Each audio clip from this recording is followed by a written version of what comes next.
पहले ही दिन उसकी अवहेलना शुरू हो जाती, उसका उल्लंघन शुरू हो जाता, उसका तिरस्कार शुरू हो जाता। कारण क्या? मैदान की वह सुखद हरियाली, हवा के हल्के हल्के झोंके, फुटबॉल की वह उछल कूद, कबड्डी की वह दाव घात, वॉलीबॉल की वह तेजी और फुर्ती मुझे अज्ञात और अनिवार्य रूप से खींच ले जाती, और वहां जाते ही मैं सब कुछ भूल जाता। पढ़ाई में,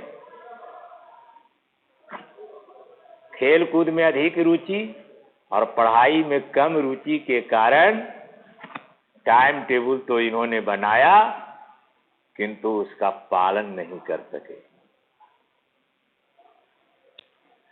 वो जानलेवा टाइम टेबल, वो आंख फोड़ पुस्तकें, किसी की याद न रहती, और भाई साहब को नसीहत, नसीहत मतलब उपदेश,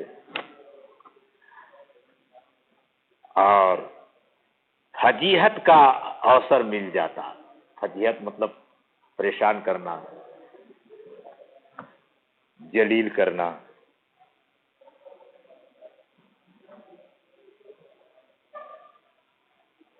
फजीहत करने का अवसर मिल जाता। फजीहत मतलब अपमान, नसीहत का मतलब सलाह, उपदेश, सीख। पाठ्य पुस्तक के में आपको कठिन शब्दों के अर्थ दिए गए हैं, उसको देखते रहिएगा। नहीं, आप रीडिंग जरूर लगाएं, और रीडिंग जब लगाएंगे आप तो बहुत ऐसे शब्द मिलेंगे जिसका अर्थ आपको पता ना हो, तो आपकी पुस्तक में है, उसको आप देख लेंगे। उसके बाद भी अगर कुछ दिक्कत हो तो मैं ये तो सलाह देता हूँ सभी छात्रों को कि हिंदी टू हिंदी भी शब्दकोश रखना चाहिए घर में, और उसमें बहुत आपके लिए कारगर होगा।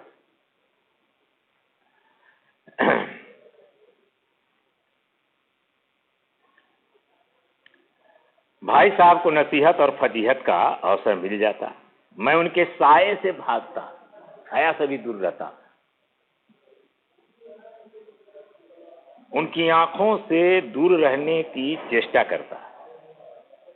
कमरे में इस तरह दबे पांव आता, चुपके चुपके दबे पांव आना, चुपके चुपके आना, सावधानी पूर्वक आना कि उन्हें खबर न हो। उनकी नजर मेरी ओर उठी और मेरे प्राण निकले,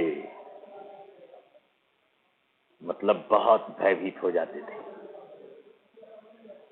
हमेशा सिर पर एक नंगी तलवार सी लटकती मालूम होती, हमेशा खतरा मंडराता रहता। पता नहीं कब भाई साहब की ओर से डांट फटकार मिल जाए, किस बात के लिए। फिर भी जैसे मौत और विपत्ति के बीच भी, यह व्याख्या पंक्ति है छात्रों, इसको जरा गौर से सुनो। फिर भी जैसे मौत और विपत्ति के बीच भी आदमी मोह और माया के बंधन में जकड़ा रहता है, मैं फटकार और घुड़कियां खाकर भी खेल कूद का तिरस्कार न कर सकता था। देखिए, कोई भी जीव, आदमी की तो बात ही छोड़ दीजिए, कोई भी जीव मरना नहीं चाहता, लेकिन मौत तो आनी ही है। एक न एक दिन मौत आती ही है। हमने तो जन्म लिया ही है मरने के लिए। जिसका भी जन्म हुआ है उसकी एक न एक दिन मौत तो होती ही है। एक बीमार व्यक्ति बहुत दुख में रहता है, बहुत कष्ट में रहता है, बहुत पीड़ा में रहता है, लेकिन वो मरना नहीं चाहता। जब भी उसके पास, उसके नजदीक डॉक्टर आते हैं तो यही उसे प्रार्थना करने लगता है कि डॉक्टर साहब मुझे बचा लीजिए। यद्यपि बहुत पीड़ा हो रही है, भयंकर पीड़ा, फिर भी वो अपने प्राण का त्याग नहीं करना चाहता, क्योंकि जिंदगी का मोह मोह और माया में वह, माया के बंधन में वह जकड़ा होता है। ठीक उसी प्रकार लेखक के लिए खेल कूद ही उसकी माया और उसका मोह था। भाई साहब की ओर से मिलने वाली घुड़कियां, उनकी ओर से मिलने वाली डांट फटकार लेखक को बहुत पीड़ा देती थी, लेकिन इतनी पीड़ा सहते हुए भी वे खेल कूद रूपी जीवन का त्याग नहीं कर सकते थे।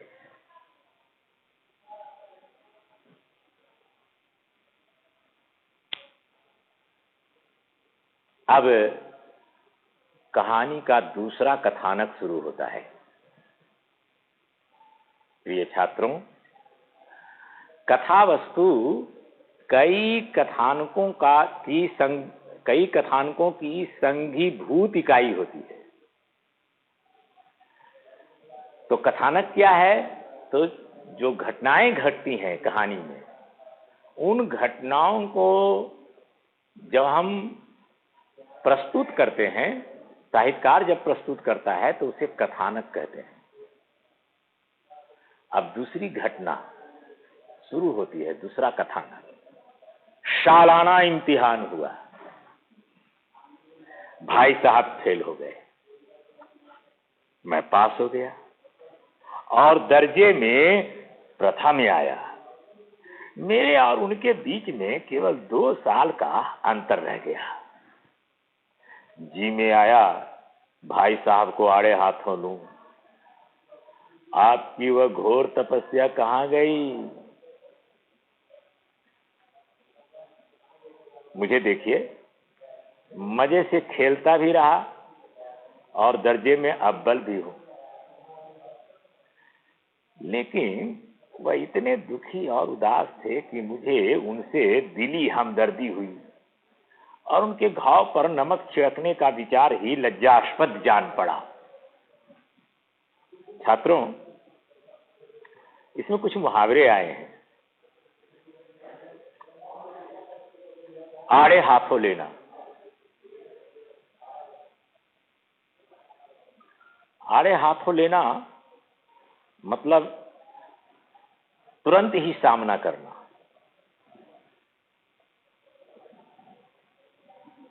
तत्काल खबर लेना, तत्काल उसका सामना करना, किसी भी चीज का। हमदर्दी, दिली हमदर्दी, दिली मतलब हार्दिक। कहते हैं कि जी में आया कि भाई साहब से पूछूं कि वह घोर तपस्या जो आपकी थी वो कहां चली गई। मैं मजे से खेलता भी रहा और मैं पास भी हो गया, वह भी क्लास में अव्वल, फर्स्ट पोजीशन। लेकिन बेचारे बड़े भाई साहब बहुत ही उदास थे, दुखी थे, और इस कारण लेखक को उनसे हमदर्दी हो आई। हमदर्दी उर्दू का शब्द है। हमदर्दी का मतलब सहानुभूति। हमदर्दी कहते हैं कि अपने से सामने वाले व्यक्ति की जो पीड़ा है, उनकी पीड़ा यदि हमारी अपनी पीड़ा बन जाए, दूसरों की पीड़ा यदि हमारी अपनी पीड़ा बन जाए, दूसरों का दर्द हमारा अपना दर्द हो जाए, उसको हमदर्दी कहते हैं। दूसरे का दर्द हमारा अपना दर्द हो जाए तो हमदर्द, और उस हमदर्द को यानी उस दर्द को झेलने की जो प्रवृत्ति है उसको हमदर्दी कहते हैं। हमदर्दी के एक्यूरेट हिंदी में सहानुभूति है, सहजोड़ अनुभूति।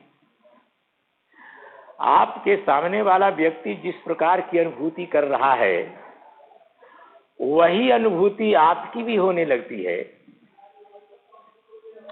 यानी उसकी अनुभूति